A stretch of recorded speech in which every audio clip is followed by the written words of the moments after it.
देश में तो 11 लाख बूथ हैं, तो आप कह रहे हैं 11 लाख ऑफिस देश में हैं। हाँ, हाँ। जितना बड़ा देश उतना बड़ा मशीनरी भी चाहिए और उससे 11 लाख एम्प्लॉयमेंट आ रही है। एक तो हम रोज़ रोते हैं कि एम्प्लॉयमेंट चाहिए, एम्प्लॉयमेंट चाहिए। कोई ब्राज़ील की लड़की भारत की वोटर लिस्ट में नहीं आ सकती हमारे इस प्रपोज़ल से। जब तक कि वो भारत के उस बूथ के लड़के से शादी न कर ले। मेरे जैसे आदमी के साथ तो ये होता है कि वोट तो है पर वोट कोई और ही डाल देता है। करप्शन चरम सीमा पे है। वो बिल्कुल 100% खत्म। मैं कहूँगा 99% भी नहीं, 100%। करप्शन का ये बीएलओ ऑफिस से क्या मतलब? करप्शन इन वो इलेक्शन?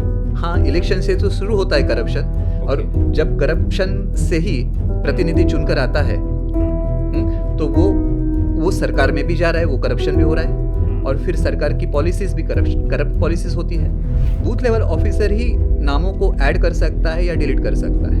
आप कह रहे हैं कि वोटर लिस्ट बूथ में बनेगी, बूथ के लोगों के द्वारा बनेगी, बूथ के लोगों के लिए बनेगी। लोकतंत्र का प्राण चुनाव होता है और मुझे पता लगा कि चुनाव का प्राण मतदाता सूची होती है और ये मतदाता सूची कैसे करेक्ट रहे, एरर फ्री रहे, एक्यूरेट रहे, इसके लिए हमारे साथ एक मेहमान, उन्होंने एक सोशल बिल तैयार किया है। डॉक्टर सचिन पेटकर हमारे साथ हैं। आपका बहुत बहुत स्वागत है। आप पुणे से हैं और मैं फिर कहता हूं कई बार कि समाज की जो व्यवस्थाएं हैं, समाज क्यों इसकी चिंता करता है। समाज यानी कुछ व्यक्ति होते हैं जो चिंता करते हैं और चिंता वाजिब भी है। जिस तरह का प्रेशर हमें चुनाव में जो सूची में सुधार करने के दरमियान देखने को मिला और उससे कई लोग जो हैं जिस परेशानी से गुजरे, उस सब के बीच में उन्होंने एक बिल ड्राफ्ट किया है और ये संसद में भी चुनाव सुधारों पर चर्चा हुई। लेकिन ये जो उन्होंने तटस्थ, निष्पक्ष और मुझे लगा है कितना दिन लगाया होगा आपने इस सब में उसको हम ड्राफ्ट करने में, इस आइडिया को? 5 साल तो लगे। 5 साल से आप काम कर रहे थे इस जी, पर? लेकिन ये जो प्रपोजल है, हाँ, ये जो एसआईआर की जो अभी जो तो उस 5 साल का अनुभव और एसआईआर के दरमियान आने वाली परेशानियों से ये एक कॉन्क्रीट प्रपोजल बनाया ये गया। सब हम देख रहे थे तो हमें समझ में आ रहा था कि बात कुछ अलग होनी चाहिए और बात कुछ अलग सी ही हो हो रही रही है। तो इसी बीच में हो सकता है 2 महीने 1.5 महीने के तो अंदर ये एक बात हो बात गई। कैसे हो कि मेरा बूथ सबसे मजबूत है? जी, मैं यहाँ से शुरू करूँगा ठीक है। कि पहले तो चुनाव क्यों? जैसे राजतंत्र के बारे में भी गलतफहमी है और लोकतंत्र के बारे में भी गलतफहमी है। हुँ, राजतंत्र में भी राजा होता है हुँ, पावर के लिए नहीं, वो पावर सेंटर नहीं है, हुँ, वो मैनेजमेंट सेंटर है। हुँ। और लोकतंत्र में भी ये तंत्र किस लिए, तो मैनेजमेंट कैसे की जाए। पहले राजा को बदनाम किया गया, अब कई बार सरकारों को बदनाम करने की जी, कोशिश होती है। हाँ। और इस गलतफहमी की वजह से क्योंकि उस पद के ऊपर बैठ गए तो मेरे पास पावर आ गई। जबकि वो ये पावर नहीं, प्रबंधन है। जी, तो एक जिम्मेदारी भी है और मैनेज करने के लिए राष्ट्र को, देश को मैनेज कैसे किया जाए अलग अलग सार्वजनिक बातों के बिल्कुल, लिए। बिल्कुल। तो इसीलिए हमें चुनाव चाहिए और चुनाव से हम, और एक गलतफहमी है जो इस यहीं पे दूर करें। संविधान में हम चुनाव से हम प्रतिनिधियों का चुनाव करते हैं और प्रतिनिधि वो लोग हैं जो सरकार को सवाल पूछते हैं संसद में। उसके जवाब देने के लिए मंत्रिमंडल होता है और ये मंत्रिमंडल होती है सरकार। और सरकार का चुनाव नहीं होता है, सरकार मतलब मंत्रिमंडल अपॉइंटेड होता ये है। अपॉइंट किया जाता है राष्ट्रपति से। बिल्कुल, बिल्कुल। और ये जो अपॉइंटमेंट है सरकार की, मंत्रिमंडल की, इनका काम एग्जीक्यूटिव का है। बिल्कुल। एग्जीक्यूटिव के ऊपर एक तरीके से उसको नियंत्रित करना है और उनको जवाब देना है प्रतिनिधियों को, मतलब लेजिस्लेटिव को। बिल्कुल। ये बिल्कुल क्लियर होना चाहिए। हाँ, क्लियर है भी, क्लियर होना भी चाहिए सबको। जी, तो अभी बात आगे जाती है कि हमें ऐसे प्रतिनिधि चाहिए जो सही सही सवाल करे सरकार से और ऐसे प्रतिनिधि चाहिए। लेकिन अभी तो पेच इसमें ही फंसा हुआ है कि जो इलेक्शन है वो पूरी तरह से पारदर्शी हो, इलेक्शन कमीशन पर किसी तरह का सवाल न उठ सके, व्यवस्था ऐसी हो कि जो व्यक्ति केंद्रित ना हो, वो ऑटोमेशन में उस तरीके से हो जी और ये प्रपोजल आपका उसी तरह इशारा भी करता है। जी इसको एक बार हमें आप कॉन्क्रीट तरीके से हम गो थ्रू हो सकते हैं। जी बिल्कुल। जैसे हम कहते हैं कि मुर्गा पहले कि अंडा पहले, हम्म, तो इसको तो कहीं कहीं ना कहीं तो हमें शुरुआत करनी होगी, उसका जवाब तो नहीं मिलने वाला। ठीक है। लेकिन अगर हम ये कह रहे हैं कि चुनाव आयोग स्वायत्त है, तो वो सचमुच स्वायत्त होना चाहिए। ठीक है। तो आज की तारीख में चुनाव आयोग की जो नियुक्ति है वो भले ही राष्ट्रपति करता है, लेकिन जिस समिति से उस को पूछकर या उसकी सलाह के ऊपर वो अपॉइंट करता उसमें है, प्रधानमंत्री भी है, विपक्ष का एक मंत्री भी है। विपक्ष का मंत्री नहीं होता है, विपक्ष हाँ, का नेता होता नेता, है, विपक्ष का और नेता। एक हाँ, मंत्री होता है हाँ, जो प्रधानमंत्री बिल्कुल, सिलेक्ट करेगा। बिल्कुल बिल्कुल। तो एक तरीके से मंत्री, जो दोनों मंत्री तो सरकार का भाग है और विपक्ष अकेला है, लेकिन वो अकेला है इसीलिए विपक्ष का नेता और विपक्ष अपने आप को एक तरीके से विक्टिम कार्ड खेलते रहते हैं। हाँ, लेकिन विपक्ष का नेता क्यों चाहिए? हाँ, विपक्ष का नेता ऐसी कोई संवैधानिक पद है ही नहीं, ये असंवैधानिक पद है पहले ही। ये जो बात होती है कि एक रूलिंग पार्टी होनी चाहिए, एक ऑपोजिशन पार्टी होती है, ये कहीं भी संविधान में नहीं है और ऐसी संविधान की मूल भावना भी नहीं है कि दो पक्ष हो और एक दूसरे से झगड़ा करे। ये झगड़ा करने के लिए हाउस नहीं है। हमारे घर में क्या झगड़ा चाहिए? ये भी हमारे देश का हाउस है। इस गृह में झगड़ा नहीं चाहिए। जैसे हमारा घर है वैसे वो भी घर है। हम सब एक साथ मिलकर अलग अलग विषयों के ऊपर हमें निर्णय लेना है। जो घर के लोग घर की तरक्की के बारे में सोचते हैं, वो बड़ा घर है, उन्हें भी देश की तरक्की के बारे में सोचना है। हाँ, तो वो दो मुर्गे लड़ाने वाली बात नहीं है वहां पे, नहीं होनी चाहिए, नहीं चाहिए। जो आज तक हो रही है, हो जाती है, उसी को तो बदलना है और कहीं किसी ना किसी को तो बदलना है। हमारी पीढ़ी ने नहीं बदला तो आगे अगली वाली पीढ़ी कहाँ तक हम उसकी राह देखेंगे, इसको सोचना होगा। ये सनातन प्रश्न है। लेकिन जो एकदम जो आपने कॉन्क्रीट जो एक ड्राफ्ट तैयार किया है, हम फिर उस पर आगे बढ़ना चाहेंगे। तो पहली तो बात मैं चीफ इलेक्शन कमीशन के बारे में बात कर रहा था कि उसकी अपॉइंटमेंट करने के लिए हमें जो प्रपोज किया है वो एक बात ये है कि चीफ इलेक्शन कमीशन चुनाव का उसका संबंध है और चुनाव का संबंध होता है लेजिस्लेशन से। तो लेजिस्लेशन से जो संवैधानिक पद पर बैठे हुए हैं ऐसे दो व्यक्ति है, एक जो राज्यसभा का चेयरमैन और दूसरा है लोकसभा का स्पीकर और तीसरा सुप्रीम कोर्ट का चीफ जस्टिस। बिल्कुल बिल्कुल। ये तीनों मिलकर एक कमेटी बन सकती है। इसमें ना कोई पक्षपात होगा। और फिर एक बार बताएं, लोकसभा का स्पीकर, राज्यसभा का चेयरमैन और सुप्रीम कोर्ट के चीफ जस्टिस, मतलब उपराष्ट्रपति, लोकसभा अध्यक्ष और मुख्य न्यायाधीश। बिल्कुल, ये तीन होने चाहिए क्योंकि लोकसभा और राज्यसभा ये दोनों लेजिस्लेटिव है और ये जुडिशियरी के सबसे ऊपर जो व्यक्ति है, ये तीनों वैसे भी ठीक है, मोस्ट लॉजिकल है। एक सजेशन है। ठीक है, क्योंकि मंत्री तो एग्जीक्यूटिव का से संबंधित है, उनका कोई लेजिस्लेटिव संबंध होना नहीं चाहिए। और एक बात है, लेजिस्लेटिव उनको सवाल करने वाले लोग हैं, तो वो बायसनेस आने की पूरी गुंजाइश होती है कि ऐसे व्यक्ति चुनाव आयोग बने जो इस तरीके से चुनाव का गठन करे जिससे ऐसे प्रतिनिधि बने जो मुझे सवाल करे ही ना। बिल्कुल बिल्कुल, ये तो गुंजाइश होती है। तो हम ये कर रहे हैं कि ये अनबायस्ड ऐसे एक कमेटी हो। ये एक बात है। ये हो गई सेंट्रल के लिए। स्टेट के लिए हम कह रहे हैं कि विधानसभा का स्पीकर हो, हाईकोर्ट का जज हो और चीफ इलेक्शन कमीशन। ठीक है, क्योंकि इलेक्शन के संबंध है तो चीफ इलेक्शन का उसमें से होना चाहिए। ठीक है, क्योंकि पूरे भारत के जो स्टेट इलेक्शन कमीशन है वो उसी से तो कनेक्टेड रहेंगे। तो ये इस तरीके से दोनों बात हो गई। अभी हम ये भी कह रहे हैं कि जो इलेक्शंस होंगे तो उसको इलेक्शन जो होंगे उसको कंडक्ट करना, ये सबसे इंपॉर्टेंट बात है, इलेक्शन कमीशन की जिम्मेदारी है। अभी इलेक्शन कमीशन कंडक्ट कैसे करेगा? तो फेयर इलेक्शंस कंडक्ट करेगा, फ्री एंड फेयर। तो फ्री किसके लिए? तो सभी उम्मीदवारों के लिए फ्री।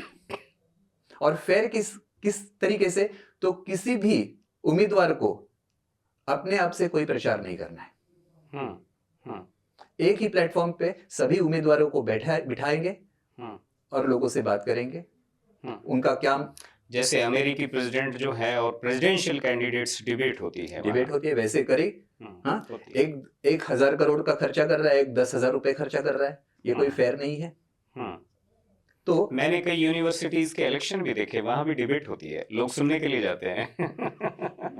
आप लोग प्रतिनिधि हो तो और बनना जा रहे हो, तो आप लोगों के सामने नीतियां क्या होंगी पता तो चलना चाहिए। आप इंसान कैसे हो, पहली तो बात वो है। आपके ऊपर उम्मीद रखने लायक हो या नहीं हो, क्योंकि यही तो लोगों को देखना है, निर्णय लेना है। ये डिबेट्स मीडिया ऑर्गेनाइज तो करता है, सब अपनी बात रखते तो है ही। हाँ, लेकिन मीडिया को एक बायस, क्या कहते हैं उसको, मतलब आपको लगता है कई बार मीडिया जो है वो भी जी, मीडिया को मैं हमेशा कहता हूँ कि मीडिया को जो चौथा स्तंभ कहा जाता है वो गलत बात है। वो चौथा स्तंभ नहीं, क्योंकि 3 स्तंभ की भी बात संविधान में नहीं है। 3 ये सिस्टम से व्यवस्थाएं है, और मीडिया चौथा नहीं है। वो एक्चुअली उसका कोई संबंध सिस्टम से है ही नहीं, उसका संबंध लोगों से है। वो लोगों की आवाज है, लोगों का मीडियम है जी। तो लोगों की आवाज वो नहीं बन रहा है आज, लेकिन जैसे आप जैसे जो प्रयत्न कर रहे हैं, तो वो लोगों की आवाज ही कर पहुंचा रहे। तो यही तो मीडिया का सही में काम है, और इसीलिए तो पत्रकारिता होती है। तो फिर से हम मुद्दे पे आते हैं। बिल्कुल। तो हमारा एक तो मैंने कहा कि चीफ इलेक्शन कमीशन की अपॉइंटमेंट इस तरीके से ऑटोनोमस हो। दूसरी बात, राज्यों में भी कैसे हो, ये भी हमने बताया। ठीक है। दूसरी बात हमने ये कही कि लेकिन अभी जो सारा बोझ रहा, सारा प्रेशर जो पूरे देश ने देखा, और मुझे खुद लगा, मतलब एक आदमी अपनी जान दे रहा है, क्या बात है, कैसा प्रेशर है। ठीक है, इसको हम परमानेंटली इस प्रेशर को रिलीज कर सकें। जैसे हमने बूथ लेवल का ऑफिस का प्रपोजल दिया है, ठीक है। तो एक तो उसके ऊपर एक महीने देश में तो 11 लाख बूथ हैं, तो आप कह रहे हैं 11 लाख ऑफिस देश में। हाँ, जितना बड़ा देश उतना बड़ा मशीनरी भी चाहिए, और उससे 11 लाख एम्प्लॉयमेंट आ रही है। एक तो हम रोज रोते हैं कि एम्प्लॉयमेंट चाहिए। अभी एम्प्लॉयमेंट का कोई कह रहे हैं कि पंचायत भवन में ही एक इलेक्शन कमिश्नर का भी एक ऑफिस हर बूथ में अगर 4 लोगों को एम्प्लॉयमेंट मिल रही है, 1200 लोगों को एम्प्लॉयमेंट देने, जो 1200 लोग रहते हैं वहां पे, मतदाता रहते हैं, उसमें से 4 लोगों को एम्प्लॉयमेंट नहीं मिलनी चाहिए। अगर सरकार कुछ इस तरीके से कुछ विचार करती है, तो उसमें वो कोई बड़ा सवाल होना ही नहीं चाहिए, तालियां बजानी चाहिए, अरे कुछ अच्छा सोचा, और 1 महीने में हो सकता है काम। तो ये एम्प्लॉयमेंट जनरेशन होने वाली बात है, और उससे होगा और क्या है, बहुत सारे हमारे एम्प्लॉयमेंट जनरेशन तो उसका एक बाई प्रोडक्ट है। उससे पहले तो हमें लोकतंत्र का जो रक्षा कवच है वो तैयार करना है। जब सवाल ये आता है कि इतने सारे लोगों को सैलरी देनी पड़ेगी, तो इसका एक आज भी इलेक्शन में खर्चा होता ही है, बहुत खर्चा होता है। खर्चा ऑन पेपर होता है 1 रुपया, और 100 रुपया तो बिलो द लाइन होता है, इसका कोई हिसाब नहीं है। हम सबको, तो हम वो भी हमारा फायदा है, तो वो भी हमें नजरअंदाज नहीं करना चाहिए। तो गड़बड़ी तो बंद हो जाएगी। तीसरी बात, सबसे इंपॉर्टेंट बात, कोई ब्राजील की लड़की भारत की वोटर लिस्ट में नहीं आ सकती है हमारे इस प्रपोजल से। अच्छा, जब तक कि वो भारत के उस बूथ के लड़के से शादी न कर ले। हाँ, बिल्कुल।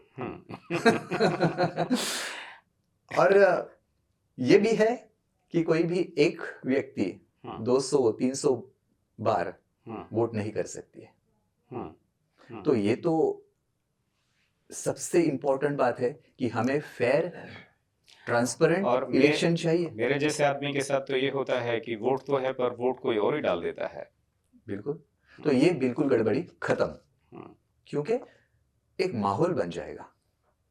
देखिए, हम जो कह रहे हैं कि 1200 लोग वहां रहते हैं, 300 घर है, और 300 घर में से ऑन एन एवरेज हर घर से एक व्यक्ति वॉलंटियरिंग कर रहा है। 300 घर से में से एक 10 घर में से एक वॉलंटियरिंग कर रहा आप है। ये कहने की कोशिश कर रहे हैं कि अभी जो मतदाता सूची है उसका बनाने का काम, उसका ऑर्डर, उसका वर्किंग, ये सब ऊपर से नीचे की तरफ होता है। हम कह रहे हैं सब कुछ बूथ लेवल पे होगा। बूथ लेवल ऑफिसर ही अल्टीमेट वहां पे जिम्मेदार होगा। बूथ लेवल ऑफिसर ही नामों को ऐड कर सकता है या डिलीट कर सकता है। उसका एक्सेस वो और उसके सहायक और वो 30 लोग नहीं, उसकी जिम्मेदारी है। अल्टीमेट जिम्मेदारी उसके सहायक तो सहायक है, ठीक है, लेकिन जिम्मेदारी तो उसकी है। और ये 30 लोग किस लिए हैं फिर बूथ में? उसको सहायता, लेकिन मतदाता समाज से आएंगे वो। ठीक है। दूसरी बात, हर महीने क्लोजिंग करेगा, डेटा ओके करे। वो जो डेटा इतना नंबर वोट घटा, इतना नंबर वोट जुड़ा, और इस कारण से घटा, इस कारण से जुड़ा, वो पूरा का पूरा जो क्लोजिंग है उसके ऊपर जो स्टैंपिंग है या मोहर है, ठीक है, वो उसके ऊपर इन वॉलंटियर्स की सिग्नेचर भी रहेगी। ये जो 30 लोग हैं, हाँ, वो ये उसको वेरिफिकेशन होगा। यस, वो हार्ड कॉपी उसके पास लॉक एंड की में रहेगी, और वो सब डिजिटल फॉर्मेट में तो सभी को दिखाई देगा। ठीक है, चीफ इलेक्शन कमीशन को दिखाई देगा। ठीक है, लेकिन एडिट कोई नहीं कर पाएगा। टॉप टू बॉटम नहीं, बॉटम से टॉप। यही तो डिसेंट्रलाइजेशन है, यही तो लोकतंत्र है, यही तो पार्टिसिपेशन है, और यही तो हमें चाहिए।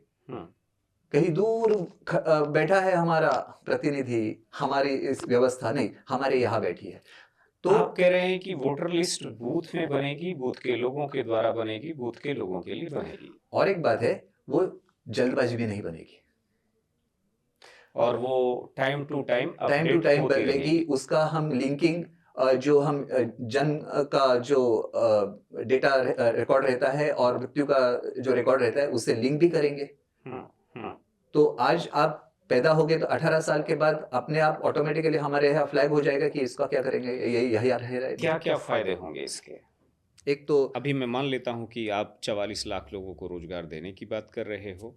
मैं मान लेता हूं कि जो चुनाव के खर्चों पर जो खर्च होता है वो इलेक्शन कमीशन का हो, पार्टियों का हो, वो खर्चा अगर इधर शिफ्ट कर दिया जाए तो इनकी सैलरी भी निकल जाएगी और लोकतंत्र को एक मजबूत प्राणवायु भी मिलेगी, मान लेता हूँ जी। लेकिन इसके और क्या क्या फायदे होंगे, क्या अंदाजा? इंटेंजिबल हम देखेंगे तो बहुत सारे। आज भारत में करप्शन चरम सीमा पे है, वो बिल्कुल 100% खत्म। कोई बोलेगा कि इतना तो बहुत ज़्यादा बोल रहे हो आप, मैं कहूँगा 99% भी नहीं, 100%। करप्शन का ये BLO ऑफिस से क्या मतलब? देखिए, करप्शन इन इलेक्शन, हाँ, इलेक्शन से तो शुरू होता है करप्शन, और जब करप्शन से ही प्रतिनिधि चुनकर आता है तो वो सरकार में भी जा रहा है, वो करप्शन भी हो रहा है, और फिर सरकार की पॉलिसीज भी करप्ट पॉलिसीज होती है। तो ऊपर से नीचे पूरा एग्जीक्यूशन, पूरा लेजिस्लेशन, पूरी जुडिशरी करप्शन के दायरे में आ जाती है। शुरुआत होती है यहाँ से। जुडिशरी का क्या, उस पर कैसे इसका इम्पैक्ट जाएगा? देखिए, आज अगर आप देखोगे ये सब कि करप्शन से MLA और MP बन गए हैं सभी। तो ये MLA और MP सब मिलकर राष्ट्रपति का चुनाव करते हैं। जो सबसे पावरफुल पार्टी है वही तो तय करती है कौन राष्ट्रपति होगा। मैं जुडिशरी की बात कर रहा हूँ। हाँ, तो राष्ट्रपति ही तो अपॉइंट करता है चीफ सुप्रीम कोर्ट के चीफ जस्टिस को, CJI को। तो वो किसकी सलाह पे किसको कर सकता है, ये पूरा का पूरा देखिए, कोई भी छूट नहीं जाता है, ये पूरा का पूरा ट्रैप हो गया है। वो एक अलग सिस्टम है शायद, वो तो जज बना है, पढ़ लिख कर बना है उसका। हाँ, लेकिन फिर भी होता है। और ये पूरा का पूरा पैरालाइज होता है, पूरी की पूरी सिस्टम यहीं से शुरू होता है। जब लोगों के हाथ में है बात, वो जब छूट जाती है तो छूट ही जाती है, वो कटी पतंग हो जाता है, वो हाथ में नहीं आता है। तो आप कह रहे हैं कि democracy system should be controlled by the people. Controls ये बहुत थोड़ा सा पावरफुल मतलब स्ट्रॉन्ग वर्ड होगा। हाँ, हम कहते हैं हैंडल। कि हैंडल, ऑब्जर्व्ड और एक तरीके से ड्रिवन, संचालित। संचालित होना चाहिए। हम्म, तो जब इलेक्शन कमीशन, वोटर्स के लिए इलेक्शन कमीशन मतलब बूथ लेवल ऑफिसर है, उससे वो बात कर सकता है। वो कोई एक जिंदा आदमी है, कोई ऑफिस नहीं है जो दिखाई नहीं देता है, वो दिल्ली में रहता है, ये सामने बैठा है। और उस सबसे इम्पोर्टेंट बात है कि ये बीएलओ की सुसाइड्स भी बंद हो जाएगी। तीसरी बात, इलेक्शन कमीशन का ऑफिस वहीं पे है। कोई भी इलेक्शन हो, आप चाहे ईवीएम से ले लो, चाहे बैलेट पेपर से ले लो, इलेक्शन कमीशन की जो ईवीएम है वो बूथ में ही रहेगा, कहीं यहाँ वहाँ जाएगा नहीं। बीएलओ का ऑफिस ही स्ट्रांग रूम है, वही स्ट्रांग रूम है। और उस वोटिंग जिस दिन है, उस दिन वॉलंटियर्स के सामने वो ईवीएम बॉक्स में सील बॉक्स में निकलेगा। वोटिंग पूरा होगा, वोटिंग होने के बाद फिर से सील किया जाएगा, वॉलंटियर्स की सिग्नेचर्स रहेगी और कबर्ड में जाएगा। और जब वोटिंग हो रही है बूथ में, उस समय जो वहाँ पर सुरक्षा व्यवस्था, ऑफिशियल, किसी की जरूरत नहीं, वो ये वॉलंटियर्स है। और जो पूरा का पूरा इलेक्शन वोटिंग हो रहा है, उसका पूरा सीसीटीवी जो प्रसारण है, वो आप यूट्यूब पे, फेसबुक पे, सोशल मीडिया पे लाइव कीजिए, पूरा दिन का लाइव कीजिए। अगर उसमें कहीं गड़बड़ी होते तो हॉटलाइन है ही। बिल्कुल बिल्कुल बिल्कुल। पुलिस को आपको क्यों परेशान करना है? वहीं पर चुनाव को रोक दीजिए थोड़ी देर के लिए। हाँ, रोक दीजिए। पूरी बूथ के लोग ही बंद कर देंगे। हाँ हाँ हाँ, बिल्कुल बिल्कुल। और अगर कैमरे के सामने अगर सब कुछ हो रहा है तो नौबत आने की गुंजाइश बहुत कम है। और फिर ये होने के बाद, वोटिंग पूरा होने के बाद, आप वॉलंटियर्स के सामने उसको सील कीजिए, उनकी सिग्नेचर्स लीजिए, उसको बंद कर दीजिए। जिस दिन काउंटिंग है उस दिन उनके ही सामने उसको खोल दीजिए और काउंटिंग मशीन लगा दीजिए। बाहर स्क्रीन के ऊपर सबको दिखाई देगा कि क्या हो रहा है काउंटिंग। 10 मिनट के अंदर आपका जो डिसीजन है वो चीफ इलेक्शन कमीशन के डेस्क पे स्क्रीन के ऊपर आ जाएगा। पूरे भारत में से 10 मिनट के अंदर पूरे भारत का रिजल्ट आपके सामने है, उसमें कोई गड़बड़ नहीं है। अगर आप चाहते हैं कि उसको वेरीफाई करें किसी बूथ से, तो बूथ में ही वो बूथ मशीन है, सभी के सामने है, कभी भी वेरीफाई कर सकते हैं। उसको डिलीट करने की भी जरूरत नहीं है। क्या इससे 100% ट्रांसपेरेंसी नहीं चाहिए? हमें 98%, 99% ट्रांसपेरेंसी चाहिए। हमें 100% अगर मिल सकती है इससे, तो क्या बुराई है? बिल्कुल बिल्कुल बिल्कुल, बुराई कुछ नहीं है। और प्रस्ताव है, और ये प्रस्ताव जो है आपका व्यवस्थागत मार्गदर्शन कैसा करता है? आखिर में आप इस पर कुछ कहना चाहें ज़रूर। जी, ये प्रस्ताव है, इसके ऊपर विचार कर सकते हैं, इसको और इम्प्रूवाइज भी कर सकते हैं। ये नहीं कि ऐसा ही होना चाहिए। हम भी और सोच रहे हैं कि इसको और कैसे इम्प्रूवाइज भी कर सकते हैं, लेकिन उसको डिफिकल्ट भी नहीं करेंगे। बिल्कुल, सिंपल रखेंगे लेकिन इफेक्टिव रहेंगे। बिल्कुल, बहुत बहुत शुक्रिया आपका। और आपके पास भी अगर कोई प्रस्ताव है तो ये मार्गदर्शक का जो ये मंच है ये आपके लिए है। और जो डॉक्टर सचिन पेटकर ने प्रस्ताव दिया है, उस प्रस्ताव पर आपके अगर कुछ कमेंट हैं तो आप ज़रूर लिखें। और अगर आपके पास कोई प्रस्ताव है तो आप यहाँ सादर आमंत्रित हैं। नमस्कार।